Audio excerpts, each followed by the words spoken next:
you guys have known, goes out to a Sertoman who makes a significant contribution towards furthering our club's mission and who best personifies the very character traits that we should all strive for as Sertomans. Traits like honesty, responsibility, generosity, giving, someone who's compassionate, determined, excited, hardworking, and kind. There were many great Sertomans in our club who could have won this award. I just want to acknowledge the nominees. We have Bruce Helm, Tyler Bowles, Travis Tyndall, Reed Hopper, and Nick Burleson. Joe Fuller. And obviously, because I'm not telling this award, you can deduce that I did not win, and on the way home, my wife gets to say, ha ha ha, you no win, this is the 4th year in a row. You gotta stop nominating, it's embarrassing. But there was one Sertoman who stood out, stood apart this year. And he is, and we like to do this obviously, so bear with me, and no one will take this. But he is the 2012 Sertoman of the Year. Goes to our beloved friend, Mel Saunders.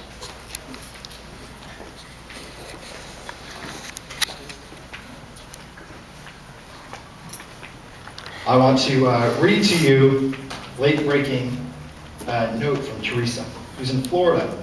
She apologizes for not being able to be here today. She's actually with Mel's family. She writes,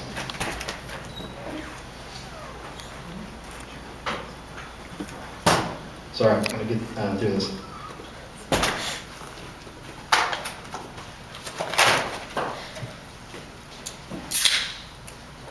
Mel so loved being a member of Sertoman and would have been so honored to have won this award.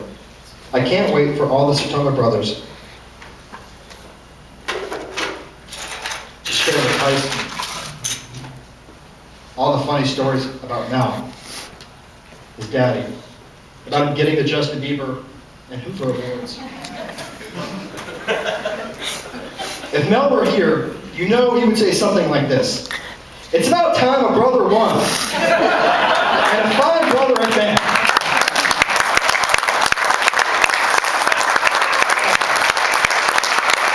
She writes, we will never forget that contagious smile and laugh. Tyson and I are so grateful to all the love and support each of you guys have given to us.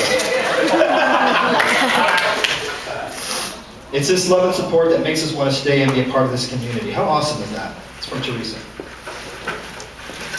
Just want to say a few things about Mel.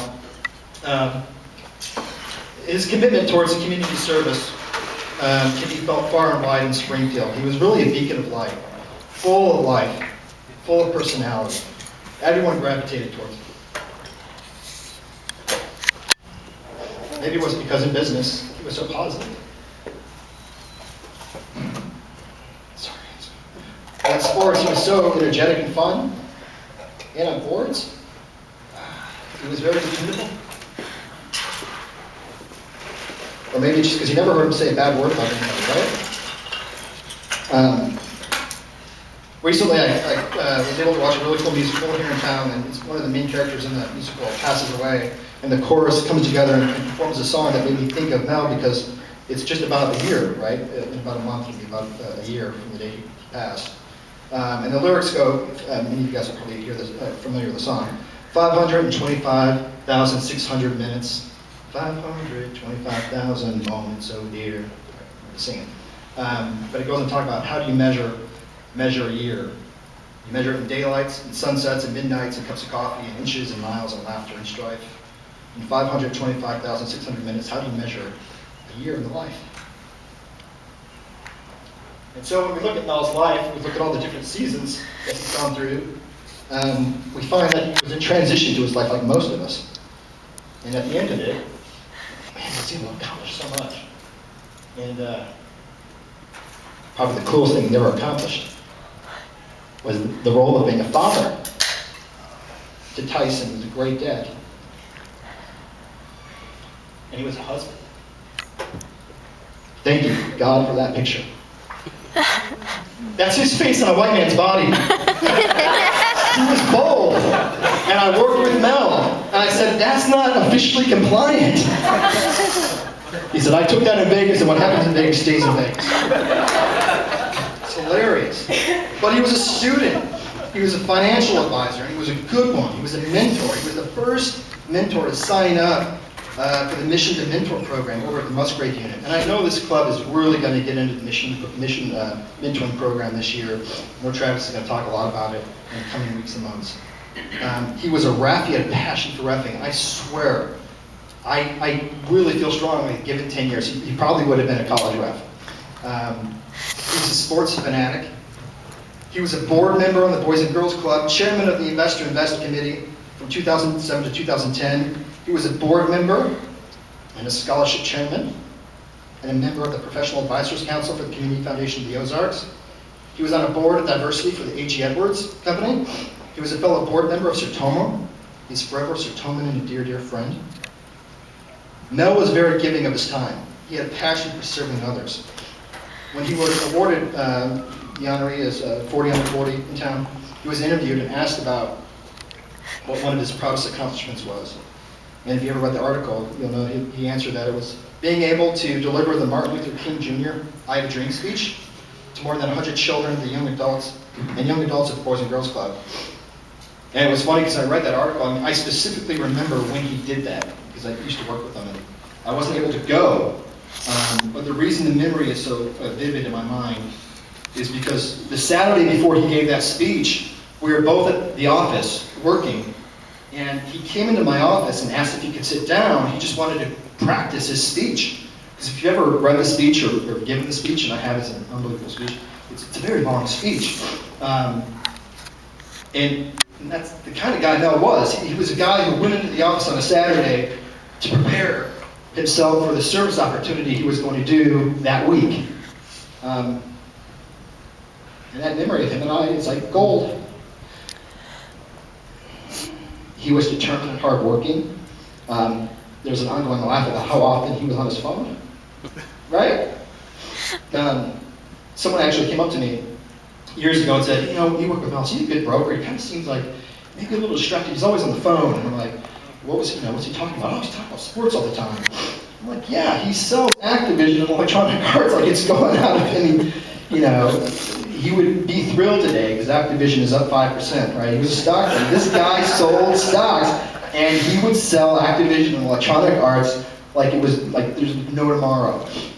He was doing it through an extrovert.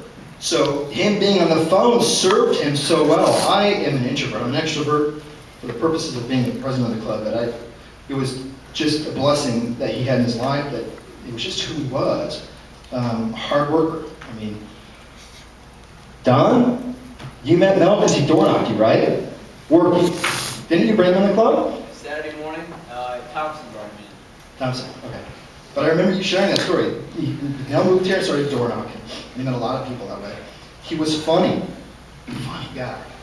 Jeff and I were talking and reminiscing last night about a Winger wrap-up meeting years ago, where everyone was taking copious notes and going back and forth. It would never end.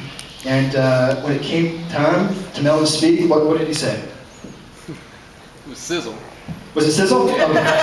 Thanks, man. You really had to bring that up. And we had about 20 meetings before that where we talked about this, where Krispy Kreme was going to bring donuts out Saturday morning for all the barbecue teams and all the volunteers. And Mel showed up punctually at noon, and the donuts were all gone, and it pissed him off. So at the wrap-up meeting, he took the opportunity to address that as his key point. He didn't know we were having donuts. If he'd had donuts and he'd known it, he would have showed up early. He was a strategic guy. I want to share a few stories which illustrate how strategic he was. When him and Teresa wanted a free home cooked meal, compliments of Salad Masters, which came with the condition that he had to provide 2 additional guests so that they would listen to a 3-hour sales pitch. He didn't disclose that to me, not at all. He merely invited my wife and I under the guise that he wanted us over for dinner.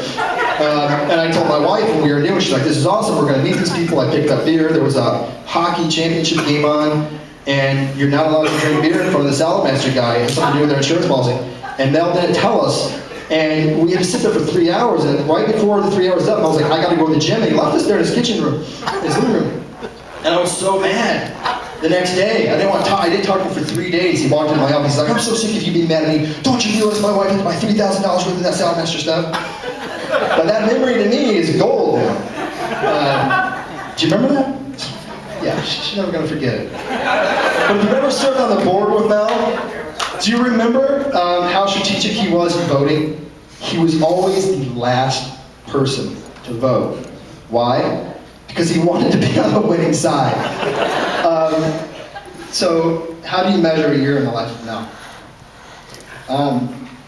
The rest of the lyrics basically encourage you to measure it in love. And that's just how I guess, piece it all together in my head. Seasons and seasons of love. So, your 2012 Sertoman of the Year, Mel Saunders.